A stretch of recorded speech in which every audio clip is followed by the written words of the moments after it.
தெய்வத்தின் குரல் பகுதி 1 வேற்றுமையில் ஒற்றுமை என்ற தலைப்பில் மகாபெரியவர் அருளிய உரை.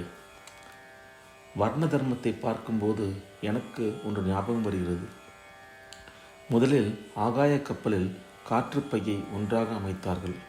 பிறகு அதில் ஓர் ஓட்டை விழுந்து விட்டால் கூட கப்பலே கெட்டு விழுந்து விடுகிறது என்று கண்டு கொண்டார்கள்.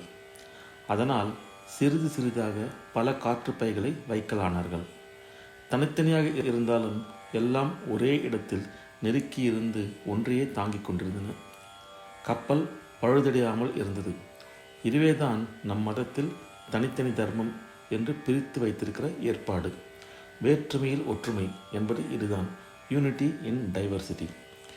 ஏகப்பட்ட சுள்ளிக்கட்டைகளை சேர்த்து பிடித்து ஒரு கட்டாக கட்டுவது என்றால் அது சிரம சாத்தியமான காரியம். அப்படியே சிரமப்பட்டு ஒரு கட்டாக கட்டினாலும் கூட அது சுலபத்தில் நெகிழ்ந்து கொடுத்து தளர்ந்து விடும்.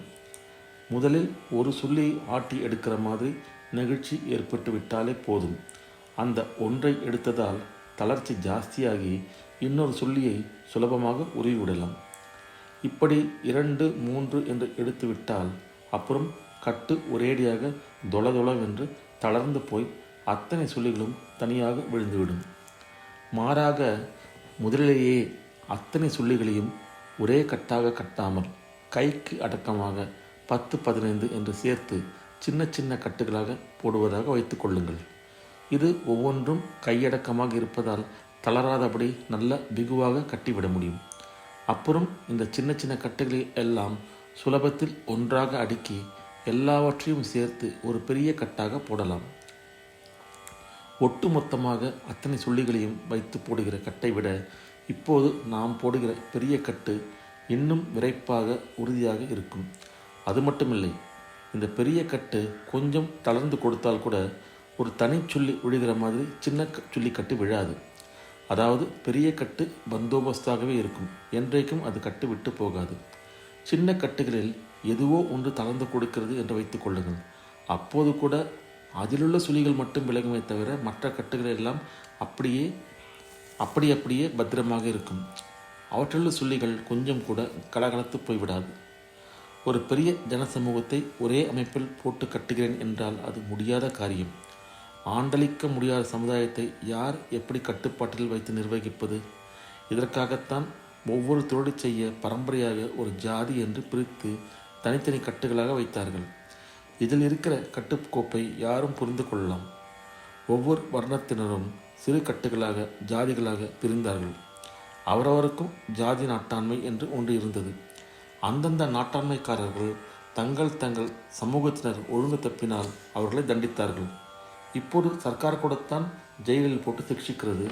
ஆனால் இது ஒன்றும் குற்றவாளிகள் நெஞ்சில் உரைப்பதில்லை. அதனால் குற்றங்கள் பாட்டுக்கு வளர்ந்து கொண்டேதான் இருக்கின்றன. நாட்டாண்மையில் கொடுத்த தண்டனையோ சுரீல் என்று உரைத்ததால் ஜனங்கள் தப்பு தண்டாவில் இறங்காமல் இந்த நூற்றாண்டின் ஆரம்பம் வரையில் கூடிய மட்டும் யோக்கியர்களாகவே இருந்து வந்தார்கள். அதுவரை போலீஸுக்கும் மாஜிஸ்ட்ரேட் கோர்ட்டுக்கும் வேலை ரொம்ப குறைச்சலாகவே இருந்தது. அதென்ன அப்படிப்பட்ட தண்டனையை நாட்டாண்மைக்காரர்கள் கொடுத்தார்கள் என்றால் ஜாதி பிரஷ்டம் என்பதுதான் அது. ஒரு சக்கிலியாக இருக்கட்டும், பரியாரியாக இருக்கட்டும், நாவிதன் எவராகத்தான் இருக்கட்டும், இப்போது பிற்பட்ட, பேக்வர்ட், தாழ்த்தப்பட்ட, டிப்ரெஸ்ட் என்றெல்லாம் சொல்கிற எந்த ஜாதியராக இருந்தாலும் கூடத்தான் அவரவருக்கும் தன் ஜாதியை விட்டு தள்ளி விடுவார்கள் என்றால் அதுவே சுரீல் என்று மனசில் தைத்தது. அது தாங்க முடியாத பெரிய தண்டனை, மகத்தான அவமானம் என்று தோன்றியது. இதிலிருந்து என்ன தெரிகிறது? எந்த ஜாதியாரும் எந்த ஜாதியாரையும் மட்டம் தட்டி வைக்கவில்லை. அந்தந்த ஜாதியாரும் தங்கள் விவகாரங்களை பொறுத்த மட்டில் தாங்களே ராஜா என்கிற பூர்ண திருப்தியோடு இருந்திருக்கிறார்கள் என்று தானே தெரிகிறது. உசத்தி தாழ்த்தி அபிப்பிராயங்கள் இருந்திருந்தால் தானாகவே பலவிதமான தாழ்வு மனப்பான்மைகள் உண்டாகித்தான் இருக்கும். பிராமணனையும் க்ஷத்ரியனையும் தவிர ஜாதியார் எவருக்கும் தங்கள் ஜாதியிடம் மதிப்பு, கௌரவ புத்தி, விசேஷமான பிடிப்பு இருந்திருக்க முடியாது. இதெல்லாம் இல்லாவிட்டால் ஜாதி பிரஷ்டத்தை பொருட்படுத்தி ஏற்க மாட்டார்கள். ஆனால் நடைமுறையில் ஜாதி என்ற பெயரில் சின்ன சின்ன சமுதாயங்களாக ஜனங்கள் இருந்தபோது தங்களுக்குள் பரஸ்பரமான அன்பும் விசுவாசமும் ஏற்பட்டு அதிலே ஒரு பந்துத்துவமே உண்டாயிற்று. அதனால்தான் ஜாதியிலிருந்து தள்ளிவிடுவோம் என்றால் அது பெரிய தண்டனையாக தோன்றியது. இப்போது பிற்பட்டவர்களாக இருப்பதால் பலவித சலுகைகள் கிடைக்கின்றன என்பதற்காக வேண்டுமானால் பலர் தங்கள் ஜாதியை பிடித்து கொண்டிருக்கிறார்களே தவிர மனப்பூர்வமாக அதில் கௌரவ புத்தி வைத்து அபிமானிக்கவில்லை. அந்த காலத்தில் இப்படிப்பட்ட சலுகை எதுவும் கிடையாது. ஆனாலும் 3-4 தலைமுறைகளுக்கு முன்வரை நாம் பார்த்தது என்னவென்றால், அவரவருக்கும் தங்கள் ஜாதியில் ஆழமான அபிமானம் இருந்திருக்கிறது. இப்போது போல் இன்னொருத்தரிடம் போட்டியும் எதிர்ப்பும் இருப்பதால் தங்களுக்குள் அபிமானம் பாராட்டி கொள்ளவில்லை. அப்போது இந்த ஜாதி சண்டை, போட்டா போட்டி எல்லாம் இல்லவே இல்லை. மெய்யாகவே அவரவருக்கும் தங்கள் ஜாதியில் இருந்து கொண்டு அதற்கான தொழிலை செய்து கொண்டு அதற்கென்று ஏற்பட்டுள்ள தனிச்சடங்குகள், விதிகள், ஆச்சாரங்கள், தர்மங்களை பின்பற்றி கொண்டிருப்பதில் சந்துஷ்டியும் பெருமிதமும் இருந்தன. இப்போது கலகம் செய்கிறவரிடம் போலீஸ் வந்தால் போலீசாரிடமே கலகக்காரர்கள் அடிதடியில் இறங்குகிறார்கள். ஆனால் முன்னமே ஜாதி நாட்டாண்மையில் எதிர்த்து இப்படி யாரும் சண்டை போட்டது இல்லை. காரணம், இப்போது இருக்கிற போலீஸ் வெளியிலிருந்து செய்கிற கட்டுப்பாடாக இருக்கிறது. ஜாதி நாட்டாண்மையிலோ நம்மவர்கள் என்ற பாந்தவியம், அபிமானம் இருந்தது.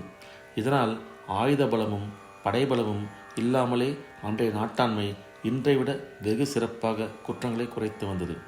எல்லோரும் ஜாதி, அதற்கான தொழில், அதற்கென்று ஏற்பட்ட ஆச்சாரங்கள் என்று பிரிந்திருந்தும் ஒற்றுமையாக இருந்தார்கள்.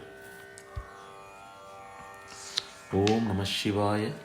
ஹரஹர சங்கர, ஜெய ஜெய சங்கர, காஞ்சி சங்கர, காமகோட்டி சங்கர.